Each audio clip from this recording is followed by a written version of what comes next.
2022 will go down in my history book as the year I spent a significant amount of time playing Sword Art Online games.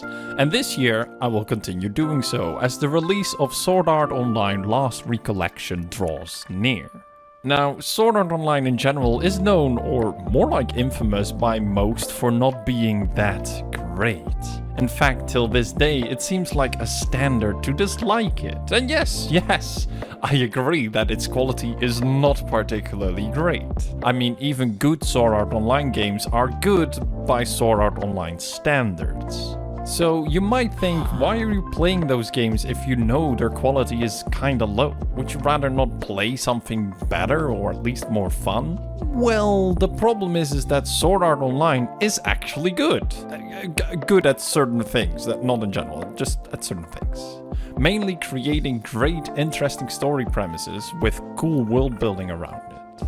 And of course, the small army of waifus doesn't hurt this series either.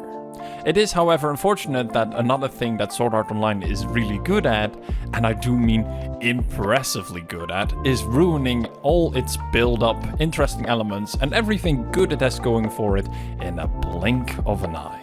Take Alicization Lake Chorus as the prime example. Loads of characters, good interaction with them, even a date system, surprising, detailed, and overall good world building that leaves the anime in shame, and of course the initial plot had a very interesting narrative. Basically, it had everything going for it to be a good Sword Art Online game. Heck, even the best in the series.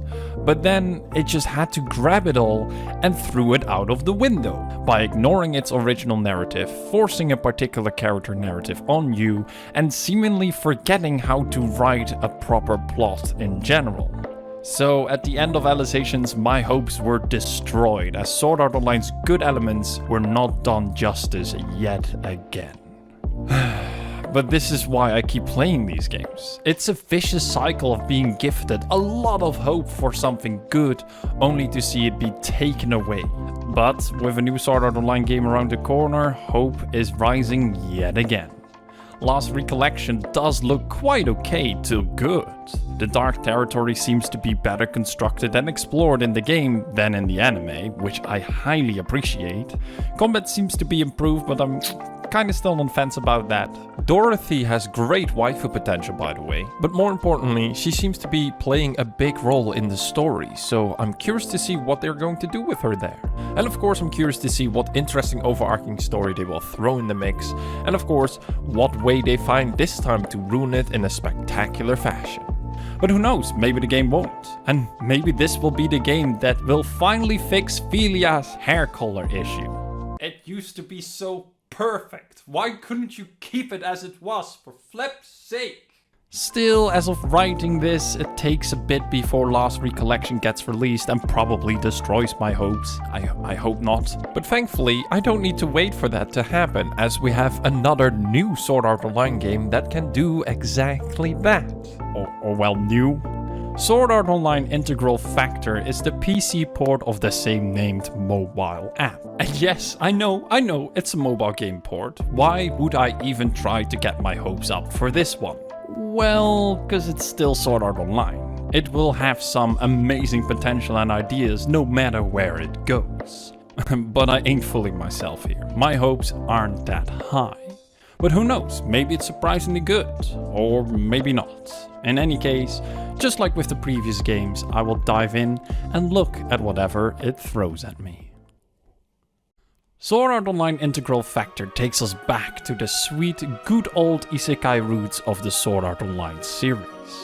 The long-awaited VR MMORPG called Sword Art Online is released, and thousands of players dive in enthusiastically to play this game, only to find out they unknowingly stepped into a death game. No player can log out, and if you die in the game, you die in real life. The only way to escape and survive this game is by fighting through and beating the 100 floors of the flying castle called aint. The Sword Art Online death game events have been covered in the anime and the game already. However, there we follow the perspective of the perfect die-hard chat of a gamer called Kirito. Here in Integral Factor, we don't have this forced perspective and instead get to make our own character and experience the death game events from a very different perspective. We are just a simple player, one of many, who join the front lines trying to get and beat the 100th floors and return back home. This story premise did get my hopes up quite a lot, as it sounded for me like a dream come true. The forced Kirito perspective is one of the leading causes that ruin Sword Art Online stories. But now with that being removed and the story focusing on a new perspective on the death game events, offered a lot of new possibilities. And these possibilities are quickly noticed. Not only do we get to explore a lot more floors than in the anime, but the events that are portrayed in the anime are presented here as well, but in more detail. What I in particular liked was the fact that we got to explore beyond the handful of floors we see in the anime. A big mistake made there is that we rush through the whole 100 floor premise, ignoring potential good stories and heck even skip over events that later turned out to have happened off screen. In Integral Factor we do have floor skips as well, but of the 100 floors we get to explore almost 40 of them. And each of these floors felt quite unique, even though some of the themes are kinda cliché based. Still, it's a lot better than we had before or what the anime offered. They also found a clever way to incorporate Kirito and his gang into your story of Sword Art Online. We meet them a couple of times before and after boss encounters, and better yet, floor quest lines are paired with one character from the group, making each interaction more focused on the individual and development, as each of them also have their own goals in the game besides making it out alive. Overall, this game has a strong start, especially during the first few floors. The story seemed to be dead set on you, your partner and other players' struggles and conflicts to reach the top floor of Greirat and survive the death game. The approach the story takes at the start creates a huge amount of room for creativity and time to spend on these events, be it developing the characters or the main story itself. And for someone like me who always wanted to see more of Greirat and the death game event be done more justice, this was great. But, yeah, here it comes. Things start to turn very sour very quickly after the first few hours. After the first few hours, the death game aspect of the story gets constantly shoved into the background. And in return we get these side stories of each floor where one of the characters are involved in. But those are not nearly as good or interesting as they could be. They feel more like filler and an excuse to stop you from rushing to each floor boss. Being stuck in a death game like Sword Art Online is a very grim and dire situation, and I want to see the characters go through that and develop in such a situation. But these side stories constantly block that from happening or take away the weight of the situation. After the initial start of the story, characters suddenly start acting like everything is good and great and we're just having fun in a video game. And I get that. As time progresses, people get familiar with the situation they are in. But I don't see that happening moments or even days after the events have begun. It makes the characters look a little bit foolish, as they seem like they don't understand themselves what is going on or the situation they are in. And this is the exact same mistake/problem that the anime had, where the situation is established very well but then forgotten 2 episodes later. Another problem that the game seemingly took over from the anime as well is this rushed feeling. Yes, we don't rush through floors, which I am happy about, but the story told here, be it main or side, rushes through character development and progression of how a game works.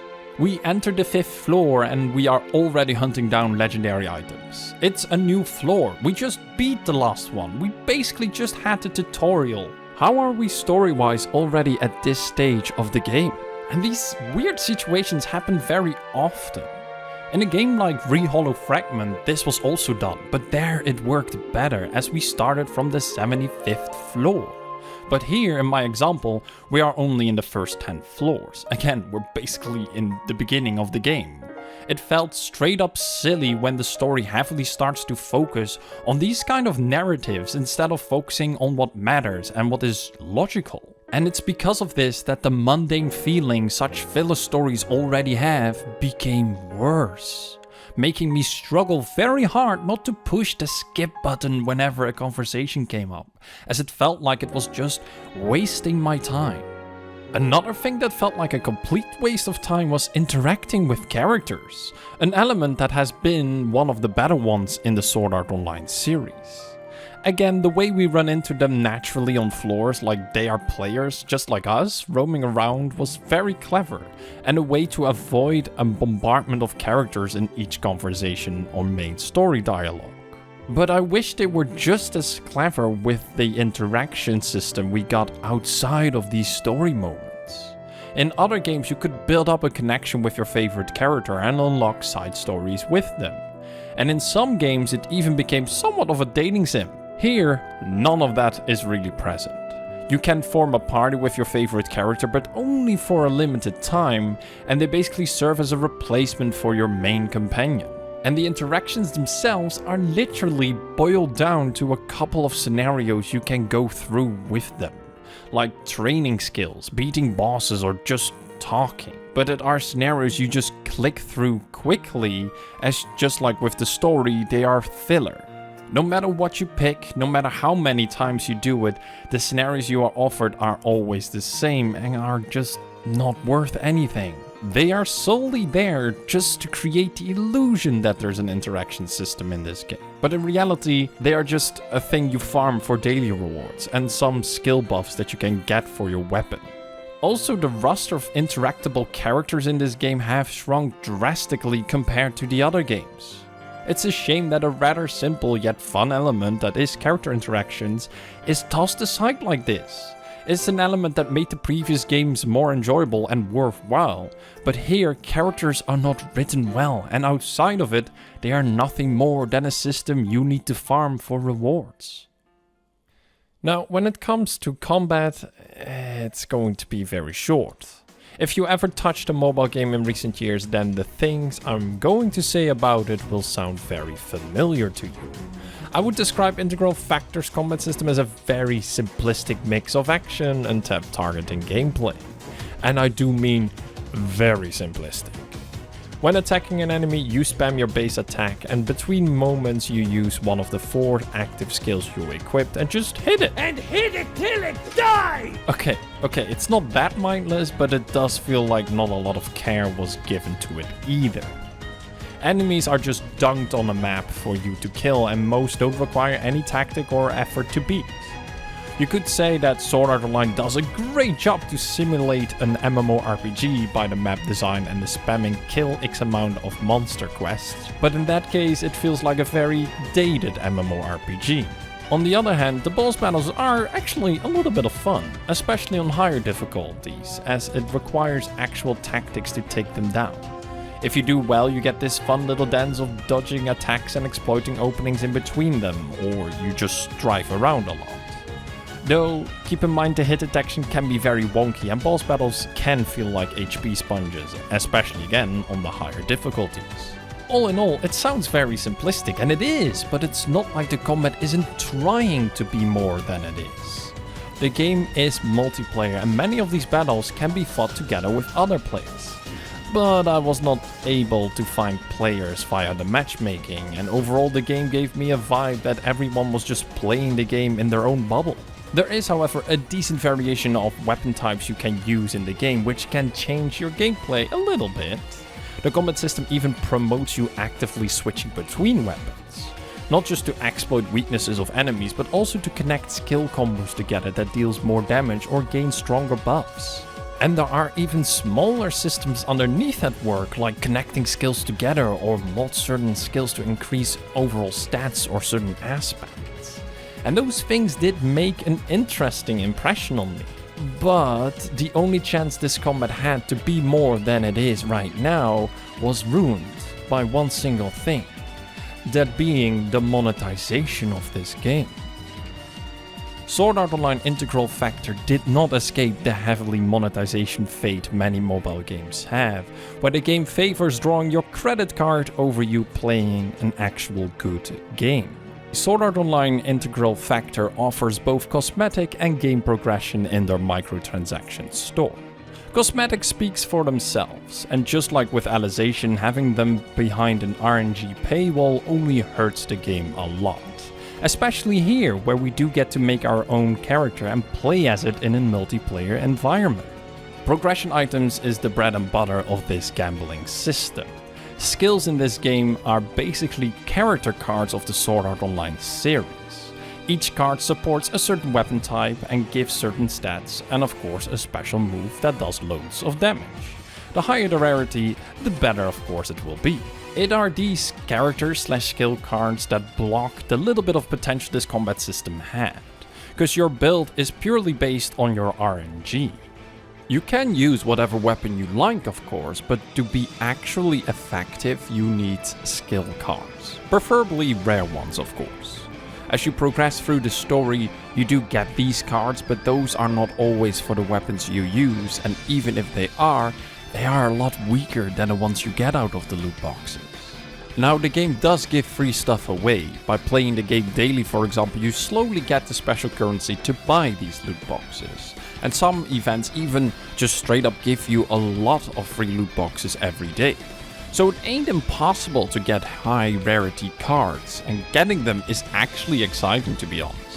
Most character cards look very bland and boring, but some of them look really cool and would totally be worth collecting if they were real.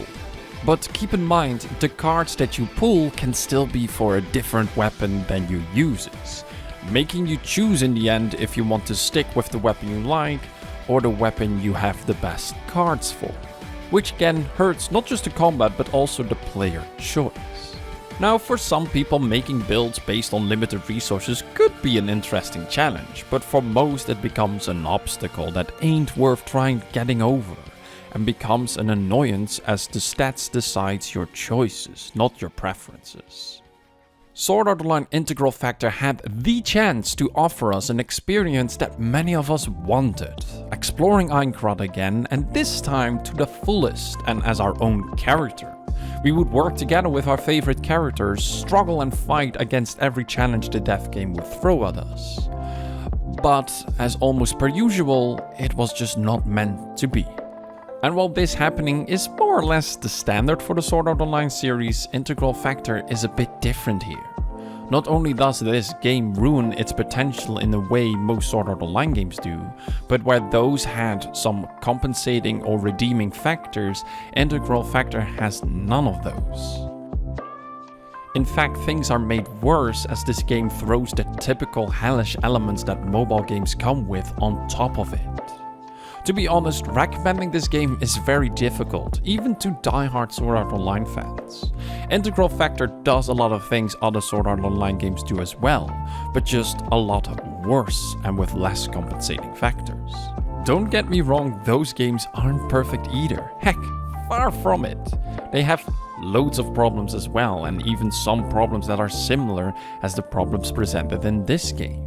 But those games do offer more than Sword Art Online integral factor, and if I had to recommend anything, it's that you should check out any of those games before touching this one.